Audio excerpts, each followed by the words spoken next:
The super wealthy are not paying their fair share.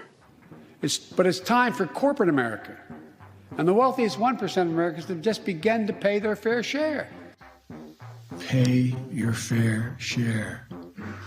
Pay your fair share. Pay your fair share. He really should be telling ghost stories in a haunted house. Wow! And if he wasn't such an unbelievable hypocrite. Pay your fair share. Pay your fair share. Joe, did Hunter pay his fair share? That seems to be the very least of his crimes, but is that the worst it's going to get? All that money coming in, spread out to your family members. I wonder, did all of these people pay their fair share for all this money coming in from all over the world? This is one of the biggest scandals in American history, and it is receiving scant attention. That should not dissuade us, though. Now, you have heard by now that Hunter is getting a slap on the wrist. What is it? No jail time and misdemeanor tax offenses. We'll get into the specifics of how that is so ludicrous and unfair in a little bit. But first, Joe actually, why did they get all that money? What was going on? Could Joe have answered the question out loud the other day? I was just thanking, anyway, I started off without you. And I sold a lot of state secrets and a lot of very important things that we shared. I sold a lot of state secrets. That's what he said. I sold a lot of state secrets. And a lot of people suspect him of doing that. There's a Form 1023 over at the FBI that says he may have done that as Vice President of the United States. It certainly got the attention of Prime Minister Modi of India. The American Press Corps laughed it off. And they, oh, by the way, the ultimate threat to American democracy. Yeah, the true threat is American media. What they are doing right now, how they are protecting Joe, how they are covering all of this up, it is a sin against democracy. More on that in a moment, but $83,000 a month was coming into Hunter via Burisma. This is just one of many streams of income. Now, we know from those whistleblowers, they allege that he actually didn't want to pay tax on any of that money. He didn't deserve the money to begin with, but those whistleblowers, the question put to them by the House Ways and Means Committee, so this was an affirmative scheme by the taxpayer to avoid paying taxes. Mr. Shapley, the whistleblower, this is like textbook. I learned at basic training nominee stuff. Hunter tried to structure this payment from Burisma, according to these folks, as a loan. As a loan from one of his shell companies so he wouldn't have to pay taxes on it. Next, please. And in all of the defenses, it was a loan. Got to have a promissory note. You got to have defined interest. You got to have repayments. And none of those were included. Their side was saying, this is just a loan, it's fine, but where's the promissory note? Where's the... They didn't have any of it because it wasn't a loan. Next, please. And we raised this to DOJ tax, the bosses. And in one particular instance to Jack Morgan, high-ranking justice official, specifically saying this is not a loan. We don't have these three things. In any case, these are the three things we determine if it's a loan or not. And he said, this is not a typical case. What do they mean by that? Well, and do you think this is not a typical case? Referred to the fact that this was the vice president's son, Mr. Shapley. Yeah. I think that there was every single time the process could be bogged down by deferring to some other approval level. They took full advantage of that, slowing down the investigation to protect the Bidens. This is not some blog. This is not some Twitter account. This is the House Ways and Means Committee, all right? They are perfectly legally authorized to have whistleblowers come to them and hear their story, and it totally checks out. You'll remember, though, there was a time where they were defending Hunter.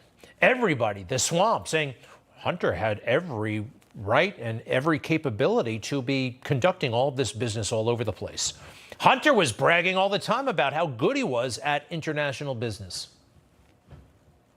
Did I make a mistake by taking a seat on the board of a Ukrainian gas company? No. Did I display a lack of judgment? No. Would I do it again? No. Yeah, and I meant what I said. I meant what I wrote, is that, go to the beginning, is that, I went to Yale Law School. I served on at least a dozen boards before Burisma. I was a vice chairman of the board of Amtrak. I was the chairman of the board of the World Food Program U.S., supporting the largest humanitarian organization in the world. I had expertise in corporate governance. I was asked to serve on the board for corporate governance, and I was a lawyer at Boies, Schiller, and Flexner, which was how I was first approached. So the nothing to see here crowd often cited Hunter's resume as a reason, well, there's nothing to see here, nothing at all. Now, he was a crack addict at the same time. That excuse has come into fashion now. Hunter, he was recovering from an addiction, and anybody who raises questions about this is a very insensitive person. And by the way, everybody needs to back off Joe Biden about this. He loves his son. Back off. It is okay for him to love his son, and there's nothing wrong with it. They have no evidence of any kind of wrongdoing by Joe Biden, and it infuriates me that they're using this heartbreak against Joe Biden in this way. It's just not right. There's some evidence that Joe Biden might not have been such a hot father either in all of this. So in 2013, he takes his crack-addicted son to China. December of 2013. He actually was introduced to Hunter's business associates in a lobby over there. They all had a cup of coffee. That's on record. Hunter has admitted to it. Here's the deal about him in 2013, though.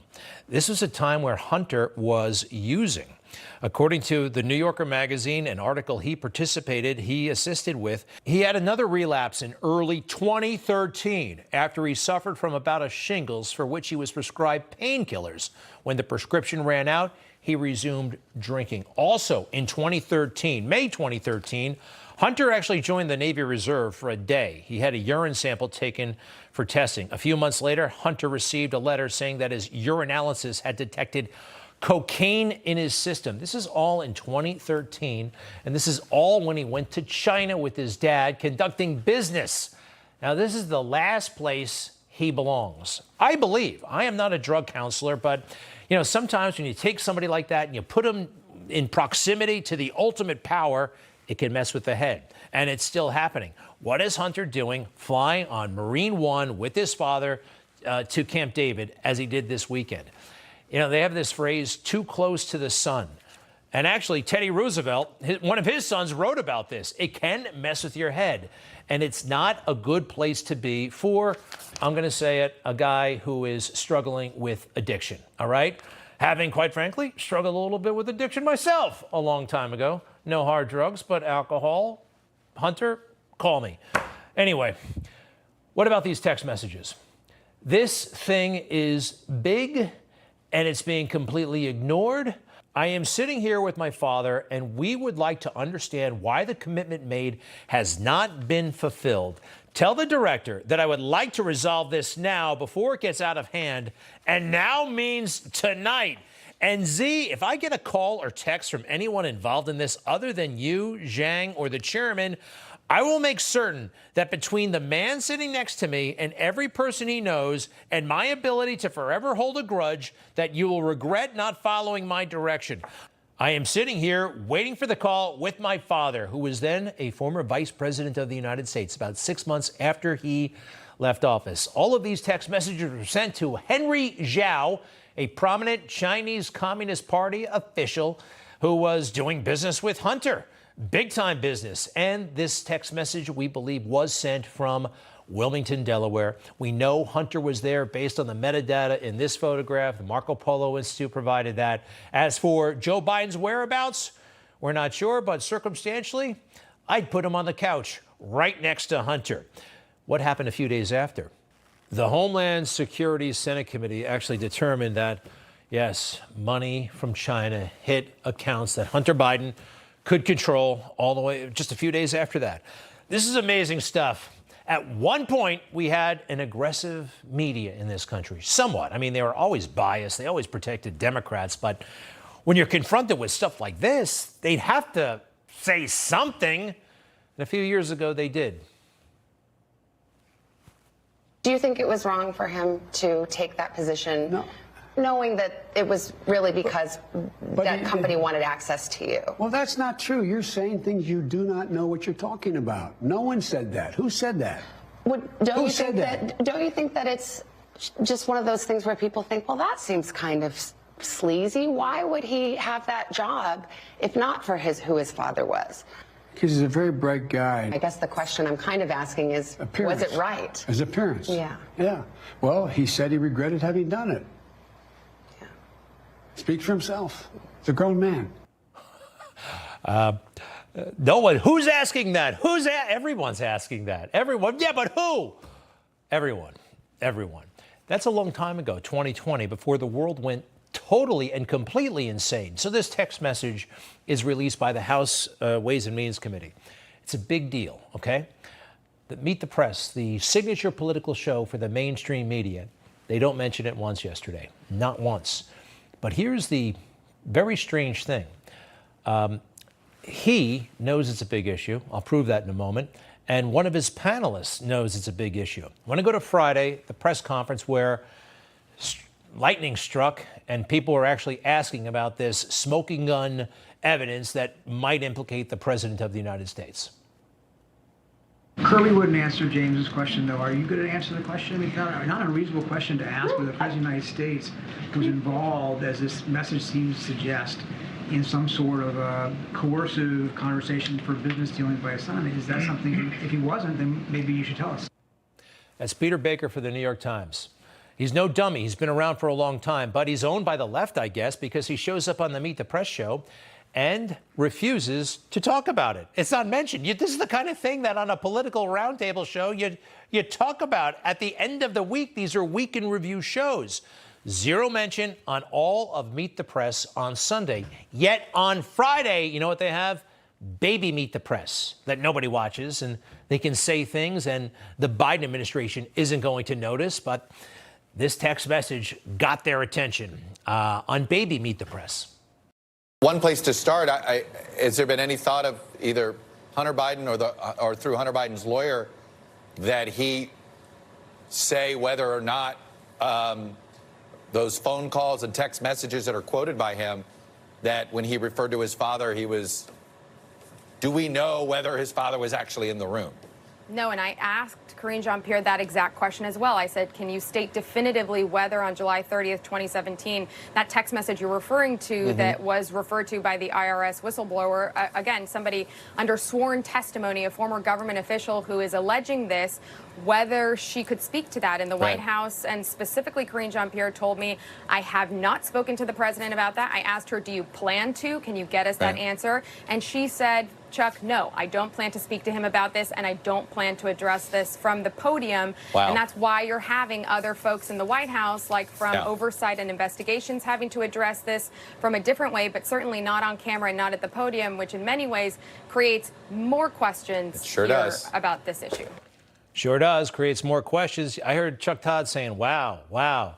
So again, this is Baby Meet the Press. And the scam is, they get credit. Yeah, we talked about that. We reported it. But the main event, that silly Sunday show, no mentions of Hunter's text message.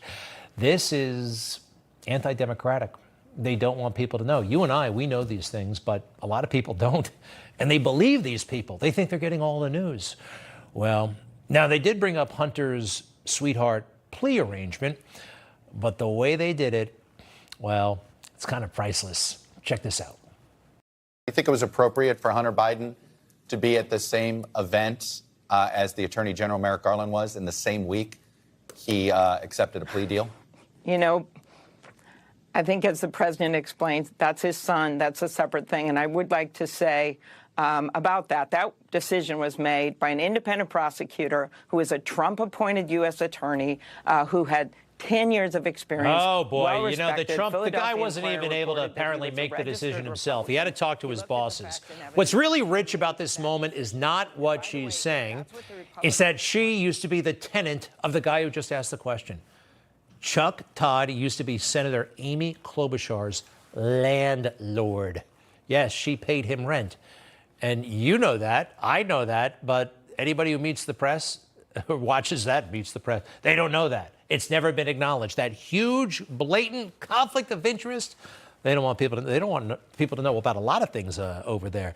State of the Union on CNN, no mention of Hunter's text. CBS, Face the Nation, deface the nation, as Trump likes to call it, no mention. This week with whoever the hell's hosting it this week, no mention of Hunter's text. Now, you would think, though, they'd have a Republican come on. Hey, House Ways and Means Committee said this yesterday. They'd have to have some Republican come on and say that. No, they had Chris Christie. Is the anti-Trump message, is there any evidence that it's resonating? Absolutely, evidence is resonating. John, I've been in the race for less than 3 weeks. And this is what he does. He comes on and he bashes Trump. How about bashing Biden? You ever think about that?